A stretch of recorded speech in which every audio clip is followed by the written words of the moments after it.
ભરૂચથી મહત્વપૂર્ણ સમાચાર સામે આવી રહ્યા છે, જ્યાં જંબુસરના વેડજમાં વિદ્યાર્થીઓને હાલાકી કે જ્યાં જંબુસરના વેડજમાં વિદ્યાર્થીઓને હાલાકી ત્યારે કેડસમાં પાણીમાંથી શાળાએ જવા મજબૂર બન્યા વિદ્યાર્થી કે જ્યાં વિદ્યાર્થીઓને પાણીમાં ઉતરી જવું અને પાણીમાં ઉતરી અને શાળાએ જવું પડે છે, ત્યારે પાણીમાં ઉતરી શાળાએ જવા મજબૂર બન્યા છે વિદ્યાર્થીઓ કે જ્યાં વર્ષોથી રોડ બનાવવાની માંગ અધૂરી જ રહી, ત્યારે રોડ નહીં બને તો આંદોલન કરવાની પણ ચીમકી ઉચ્ચારવામાં આવી છે। તો મહત્વપૂર્ણ સમાચાર સામે આવી રહ્યા છે ભરૂચના જંબુસરથી કે જ્યાં જંબુસરના વેડજમાં વિદ્યાર્થીઓને હાલાકી પડી રહી છે કે જ્યાં કેડસમાં પાણીમાં શાળાએ જવા મજબૂર બન્યા વિદ્યાર્થીઓ ત્યારે પાણીમાં ઉતરી અને શાળાએ જવા મજબૂર બન્યા છે વિદ્યાર્થીઓ।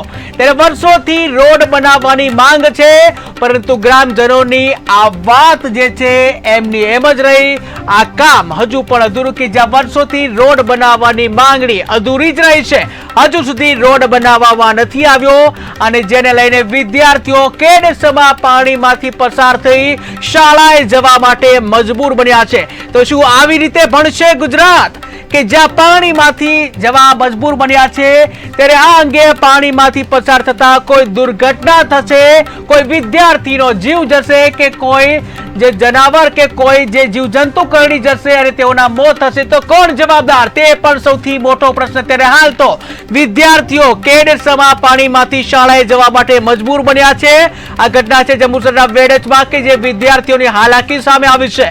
કેડસમાં પાણીમાંથી જે શાળાએ જવા મજબૂર બન્યા છે વિદ્યાર્થીઓ। ટીવી સ્ક્રીનના દ્રશ્યો તમે જોઈ રહ્યા છો કે જ્યાં પાણી ભરાઈ ગયા છે, કેડસમાં પાણીમાંથી પસાર થવા વિદ્યાર્થીઓ મજબૂર બન્યા છે, ત્યારે વર્ષોથી અહીં રોડ બનાવવાની માંગણી કરવામાં આવી છે, પરંતુ સાંભળે એ બીજા, હજુ સુધી રોડ બનાવવાની કામગીરી કરવામાં નથી આવી અને જેને લઈને વિદ્યાર્થીઓને હાલાકી ભોગવવી પડે છે।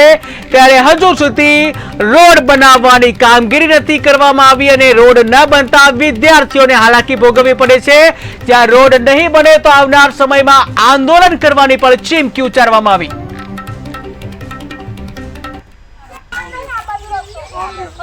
અહીં આગળ પાણીની સમસ્યા એટલી બધી છે ને તો દર વખતે મારે ભેંસો વેચી દેવી પડે, જે વરસાદ પડે ને ત્યાં આગળ વેચી દેવી પડે। મારે ભેંસનું દૂધ ભરવા જાતે જવાનું, ચાલ લાવવાની પાણી મેં, અને પાણી મેં ચાલ લાવવાની તો એરું જજર ગમે તે સાપ એવું હોય ને તો એ બહુ બીક લાગે છે, તો અંદર આવે ને તો ચાર હોય નાખી નાખવું પડે, એટલું અહીં આગળ પાણી ભરાઈ જાય છે।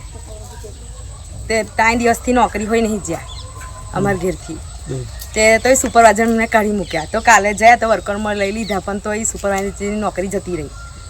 અને આ છોકરાને નિહારમાં 3-4 દિવસથી ઘેર જ છે, ઘેર લેસન કરીએ તો એ નિહાર તો જવું જ પડે ને, તે નિહાર તો એ મોકલીએ તો એ પલ્લીને જાય, ચોપડાએ પલ્લીને તો પંખે આવીને કહીએ, એટલી બધી સમસ્યા છે અમારા પાણીની। દર વખતે આવું થાય જ છે ને દર વખતે મારે ભેંસો વેચી દેવી પડે ને આ પાણી જતું રહે એટલે પાછું લાવું બીજી, જ્યારે હોય ત્યારે અમારે ભેંસો વેચી દેવી પડે અને આ મોંઘી બહુ થઈ જાય તોય લાવવી પડશે। હવે દર વખત એવું થાય ચમાવું આવે ને ત્યારે મારે વેચી જ દેવી પડે। આવું આ રોડને તો કેટલા વખત હું તો કેવું હોય રિહાઈન હોય કેટલાય દોક નાહી જાઉં કે તમારે રોડ નહીં મતે રહેવું હોય નહીં તો કેટલાય દોક પિયર હોય નાહી જાઉં આ રોડ હાથું તો।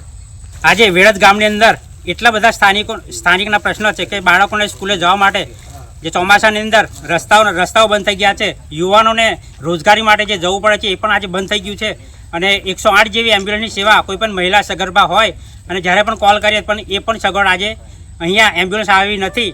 તો તંત્રને અમે એવી રજૂઆત કરીએ છીએ કે આવનાર સમયમાં આ જનતાના પ્રશ્નો છે એનું નિવારણ નહીં આવે તો અમે ગાંધી